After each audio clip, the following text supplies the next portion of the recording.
कि 40 degree temperature है और इस तपते सूरज में सड़कों पर किसान अपने खेतों को छोड़कर आज सड़कों पर बैठे हैं और पूरा 1 साल गुजर चुका है। ये तानाशाह लोग जो भारतीय जनता पार्टी के अडानी और अंबानी के जो गुलाम लोग हैं, ये ड्राइंग रूम में से बैठकर हिंदुस्तान के किसानों का तमाशा देख रहे हैं। 450 से ज़्यादा किसान इस आंदोलन के अंदर शहीद हो गए। ये 3 काले कानून जो थोपने की कोशिश भारतीय जनता पार्टी ने, मोदी सरकार ने किसानों के ऊपर और देश के लोगों के ऊपर की है, इससे सिर्फ किसानों का नुकसान नहीं है, देश के अंदर रहने वाले हर नागरिक का इससे नुकसान है। ये काला कानून कोई भी व्यक्ति हिंदुस्तान के अंदर रहने वाला कबूल नहीं करेगा। अब हिंदुस्तान तेरी धरती पर ये निशान रहेंगे, या तो तानाशाह रहेंगे या फिर किसान रहेंगे। अब किसान आर पार की लड़ाई लड़ने को बिल्कुल तैयार खड़ा है।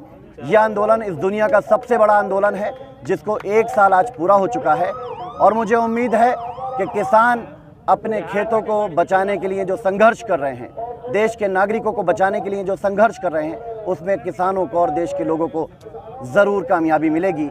और ये तानाशाह लोग जो ड्राइंग रूम में बैठकर तमाशा देख रहे हैं, आने वाले चुनावों के अंदर जिन जिन राज्यों में चुनाव होगा, ये धरती पर आएंगे और घुटनों के बल किसानों के पास जाकर माफिया मांगने को मजबूर होंगे। भाजपा का कहना है कि आप जैसे विपक्षी लोग जो हैं वो इन्हें गुमराह कर रहे हैं, किसान तो खुश है कानूनों से। इन कानूनों को बनाने के लिए किस किसान से मशवरा किया गया था? देश के ऊपर बार बार काले कानून ड्राइंग रूम में बैठकर थोप दिए जाते हैं और यदि कोई व्यक्ति आवाज़ उठाने की कोशिश करे तो उसको पॉलिटिकल रूप देने की कोशिश करते हैं, उसको खालिस्तानी बताते हैं, कभी उसको पाकिस्तानी बताते हैं, कभी किसानों को आतंकवादी बताते हैं। ये भारतीय जनता पार्टी का चरित्र और इतिहास रहा है, क्योंकि ये अंग्रेज़ों से शिक्षा लेकर देश के लोगों के ऊपर हुकूमत कर रहे हैं। ये विदेश जाते हैं और अंग्रेज़ों से बांटो और राज करो की नीति सीखते हैं।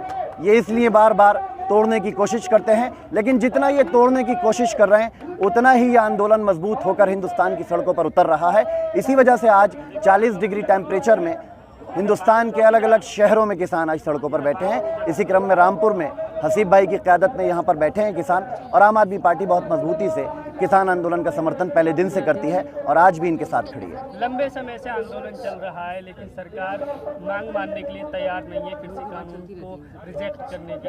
आज भारत बंद हुआ है तो क्या इसका असर देखते हैं? सरकार अगर मांगे मानने को तैयार नहीं है, जो जायज़ मांगे हैं, तो इस सरकार को भी किसान और इस देश के लोग मानने को तैयार नहीं है। ये सरकार नहीं है।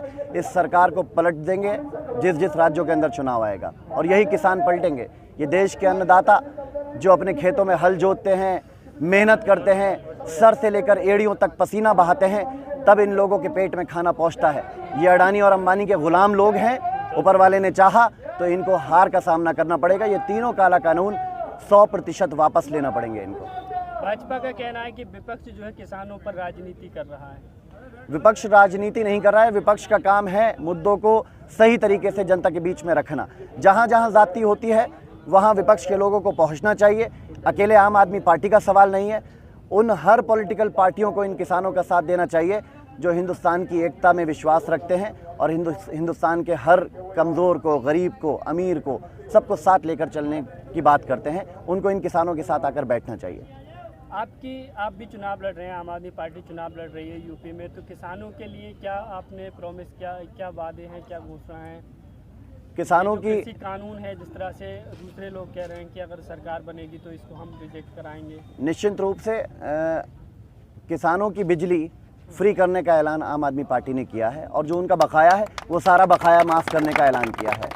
इसके अतिरिक्त 300 यूनिट बिजली हर परिवार की फ्री होगी और किसानों के ऊपर जो बैंकों का कर्जा है वो कर्जा माफ़ करने का ऐलान आम आदमी पार्टी ने किया है। और पहले दिन से आम आदमी पार्टी किसानों के साथ खड़ी है। जहाँ जहाँ किसान भाइयों को आम आदमी पार्टी की ज़रूरत होगी, आम आदमी पार्टी का एक एक सिपाही किसानों के साथ संघर्ष करता रहेगा।